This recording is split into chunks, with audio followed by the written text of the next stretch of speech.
Joking. Okay.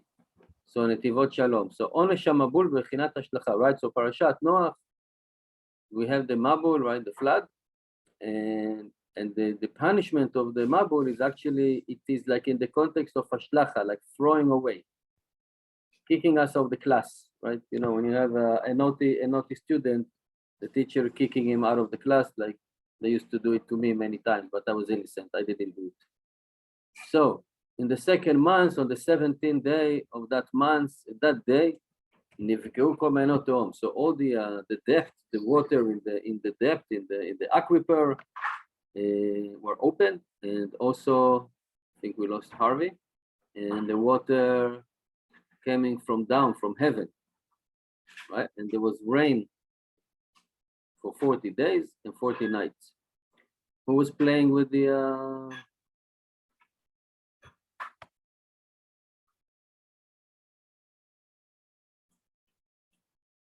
where do I get rid of that annotation? Never mind. So 40 nights and 40 days. And the water were getting higher and higher, right, on the land for 150 days. So in this psukim, describing the Mabul, right, the water coming from heaven and the water coming from the depth. But Hashem, it was not mentioned over there that he actually did it, right? Not in the same way of Sodom and Gomorrah. When it says over there in the psukim that Hashem was actually bringing the rain of fire, right, and Sofat, etc., on Sodom and Gomorrah. But here it doesn't say. It said, yeah, it was raining and it was the water from the depth, but the Shem Hashem was not mentioned that he was bringing it, right? But in the Sodom and Gomorrah it was says, "Vi b'shachet Elokim et area," right, Akikar, and so on. So here, what's that ringing? it's the smoke alarm. We have so many distractions. Just try to ignore them, right? So it said, yeah, I don't know. It's like working for the last hour, and it become very hot. So I don't know. No. Yeah, I think it's just a malfunction. Anyway, yeah, okay. Harvey is connecting to us. Wait a second. Maybe it needs a battery. That's No. It's the one that connected to the electricity, and it's in all the buildings together. I think it's a malfunction. It's stopping and then it's continuing. Anyway, hi Harvey. So we're starting. So it said that in the Mabul, it looked like the verses do not mention that Hashem was bringing the rain and the water from the depth. Like in Sodom and Gomorrah, over there it said that Hashem was bringing the rain of fire and Sofat and destroying the area Kikar. But here it looked like it's happened by itself, that the water from the depth came out, and the skies open, and there would be rain on the land. So why Hashem's name was not mentioned about the Yeridat Me'amabul? V'yesh levaer, and we need to explain that we have minei inyane onshin, like we have different type of punishments, right? We have light punishment, severe punishment, etc. But the severe one is that above all is in the context of throwing away, throwing out, kicking out. That when the Hashgacha Elyona, the direct divine supervision is, or protection is taking away. Like we found in David HaMelech in Tehillim, right? That he asked, Al tashlicheni milfanecha. Don't throw me away in front of you, right? From you. He didn't ask not to be punished because he was ready to get all the suffering and the punishment that he was, like, let's say, was supposed to get, whatever the reason he thought, right? And we found in Chazal all the isurim that he had, right? David HaMelech, he was prosecuted, he was trying to be killed by Shaul, and his own son, etc., etc. But one thing, he didn't ask, don't do that to me, or protect me for that. But he asked, don't throw me away. Don't throw me, because this is I cannot bear. This is the most difficult punishment ever. It's the same way on the derech mashal analogy, that a father that punishing his son, right? Sometimes he's beating it up on the tushes, right? Sometimes with the belt, whatever. Sometimes he's preventing him from taking to play with the toy, taking his Lego, right? But the most difficult punish for the son is when the father is opening the door, kick him in the butt out and say, I don't want to see you here anymore. That's it. Like, that's the worst thing. And that was the Mabul. מבחינת השלכה, שכאילו נתלה השגחה עליונה, it's like the Hashem was removing his protection, because the entire creation was corrupted, right? As it said, ותשחט הארץ לפני האלוקים ותמלא הארץ חמס, right? That was the charona of the great anger of Hashem, like metaphorically. And therefore, they were punished so severely of being throwing away. Direct supervision or direct protection was taken, veyamotu misdaretz, right? And like the foundation or the pillar of the planet, right, collapsed. And because of that, the water from the depths came out and the heaven poured the rain. You understand the point here? It's like Hashem said, oh, so corrupted, so much anger. He could punish with whatever he did, like he did before. He killed a third of the generation before that, right? He could do other type of punishment, but the worst one was that Hashem was just removing his divine protection. By doing that, the land collapsed. And then the water came up from the depth and the rain came from heaven. And it happened like by itself. Like Hashem needed to do anything, right? It was like, I don't remember which Gemara, but somebody, a Roman emperor asked what Hashem needs to do in order to destroy the world. So some of the Chachamim say he can bring earthquake, he can bring tsunami, he opened volcanoes. And I think they asked Shimon HaTzadik and he said, nothing. If Hashem will not do anything, that's it, the world will stop to exist, because we say every day Hashem created, right? B'chol yom oseh maaseh bereshit. By the way, the smoke detector, they used to work for like a minute and then to stop. This is the first time I see that is on and on and on constantly. And you see, every time we try to learn Torah, there is some distractions. So we just need to ignore it. Giora, when you said a third, he destroyed a third. Before the Mabul, he destroyed a third? Yeah. He bring a small Mabul, third of the world drowned. Uh-huh. Or half of the world. Something like that. And you know what the survivor, the other generation, what they said? That's not me, it's a midrash. When they saw how Hashem bring water, right, like rain. They said it was global warming. No, they said even worse. They said, so when they drowned, half of the world drowned, or third of the world drowned, the other half said, we should learn how to swim better. Oh yeah, I remember this.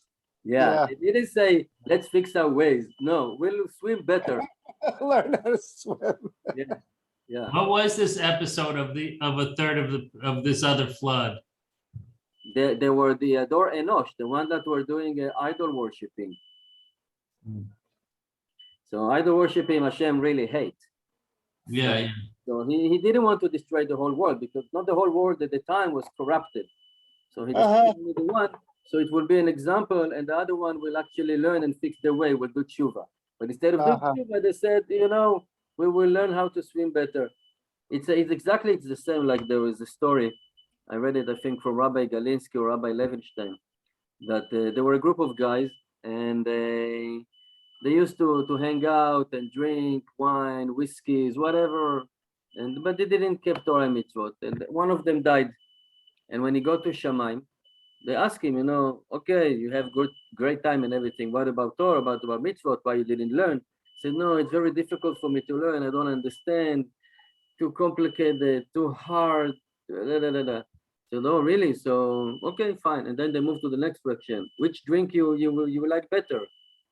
Wine, beer, whiskey. He said, whiskey is the best. Oh, really? Which type of whiskey? Usually single malt. Why? The other only type of whiskey? Yes, there is blended, the single malt. He said, and what else? And then he started to give them all the explanation, whatever. Right. The barrel and the oak and aged and here and there. You know, everything going on. And then they asked him, said, you hear what you're saying? Like whiskey, you became like a doctor, so much about whiskey and learning, you should actually learn about the Torah. You have the ability to learn. Why don't you learn Torah? So they gave him the opportunity to appear in a dream to his friend, to warn his friend to appear in a dream And his friend was shocked, like after he died, he appeared in the dream. It looked like so real. He's telling his friend, listen, I don't have much time. They gave me like once in a lifetime opportunity to reveal myself to you after I died. No matter what you drink, never drink whiskey. And then he disappeared. He didn't get it. He didn't get it. So this is here the same thing, you know, the generation, they didn't get it. They didn't get the first punishment and they were continuing. And that was the worst severe punishment, that Hashem was removing himself from the world. And we answered here, as it says in the Midrash, Vikra Rabba ala Pasuk, right? We have a verse, it says, Im bechokotai telechu, right? If you will walk in my path, in my laws, I will give you the rain on its time, right? Because the creation, the entire universe, the creation is actually put in law and order. And there are laws, right? Laws of nature, etc. Yesh chukot shamayim, law of heaven, law of earth, right? That they're actually establishing and building up, and these are the pillars or the foundation of earth and heaven, that which should be standing on its place, right? We have the stars, we have the moon, we have the mass, and we have all of these, the gravity that's pulling each other, right? The sun, the moon, that actually putting in place, right? Each star is trying to pull each other, but because of their mass, they have their own ability to pull. So everything is hanging in space, right? And also there is the law of the sand in earth, right? Because if you look at the water, sometimes the water, it looks like the water are going to overcome the sand, but still it's stopping the water, right, of the ocean, so it will not flood. And there are the laws of the depth in the water, right? Everything have the nature, the law of nature. And then he'll bring in the midrash all the psukim for all of these things. And this is what it says: in bechukotai talachi, if you walk in my path, if Israel meshamrim, right, if they're keeping the laws of the Torah, then I will give you the rain. So the rain, the geshem, is not only water from heaven; it's anything to do with gashmiut, the oxygen, parnasa, etc. Right? So then if we walk in this path, then the laws of the world will be existing, will be fulfilled.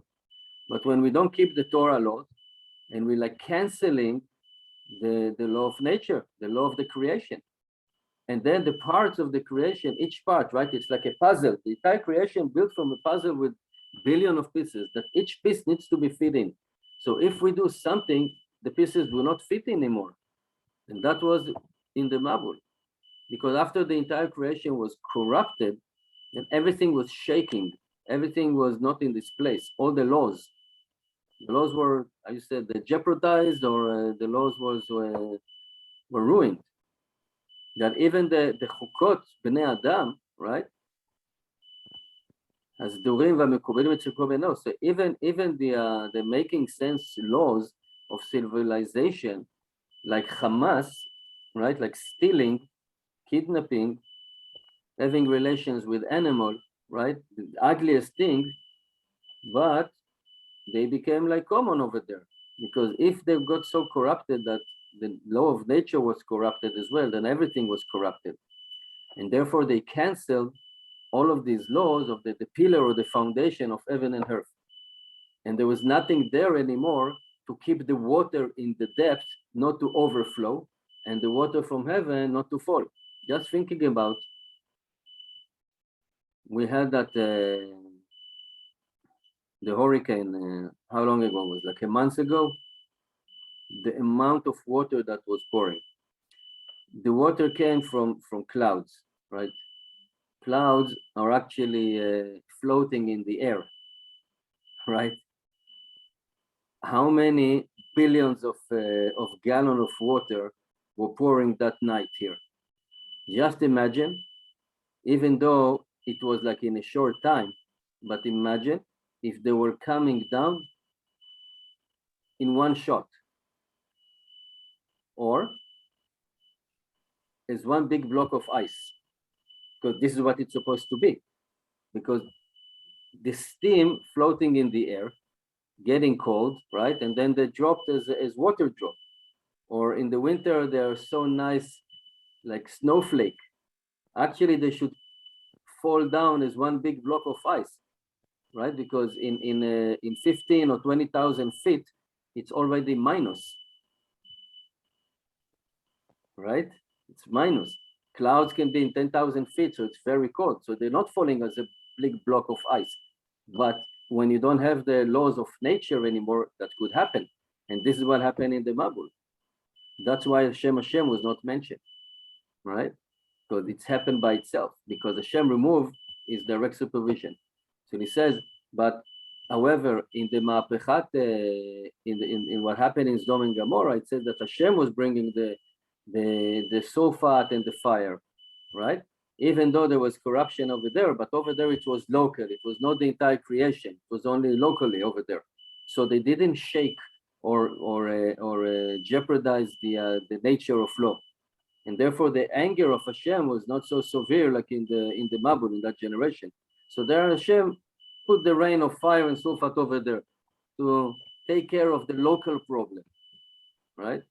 That was the Midat Adin, and then also the Rachamim.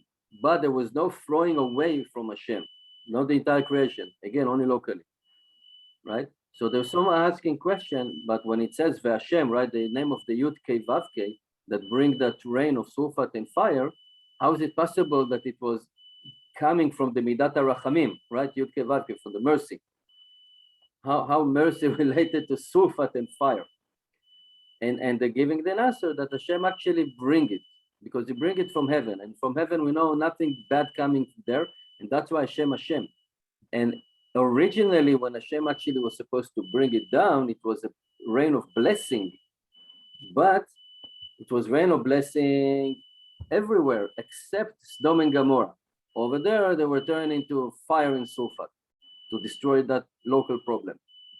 And also, we should say that because in Sodom and Gomorrah, there was cruelty, right? They were killing each other, murdering each other. We know all of these midrashim and stories that we had. So they didn't have any rights anymore to survive. And because of that, every punishment, even the severe one, was a chesed for the other people to get rid of them. That was the chesed, to eliminate them, to eliminate Sodom and Gomorrah. And this is what it says in Arachim. Shesiman ra lo leyudi. It's a bad sign for a Jew if he passed 40 days with no suffering, with no sadness, right? Because 40 days that everything is good, everything is happy, happy, happy. This is like, it is if like he was throwing away from Hashem with no suffering for 40 days. He needs to check himself very, very carefully to do a self-assessment, right? A cheshbon nefesh. What he did, that the Hashgacha Elionah was removed from him. That everything that he do is excellent. No issues. He's going to get a leased car. It takes 5 minutes with the best prices. He wants to buy a house, 10 minutes, sign a contract, best mortgage. Everything is run smoothly. No thing that trying to postpone it, no distraction, like we have here now in the shiur, but we got used to it, right? So that's why he needs to check himself. And it says in Tehillim, your whip and your cane will comfort me. Derech Hatzon, the same way that the shepherd, right?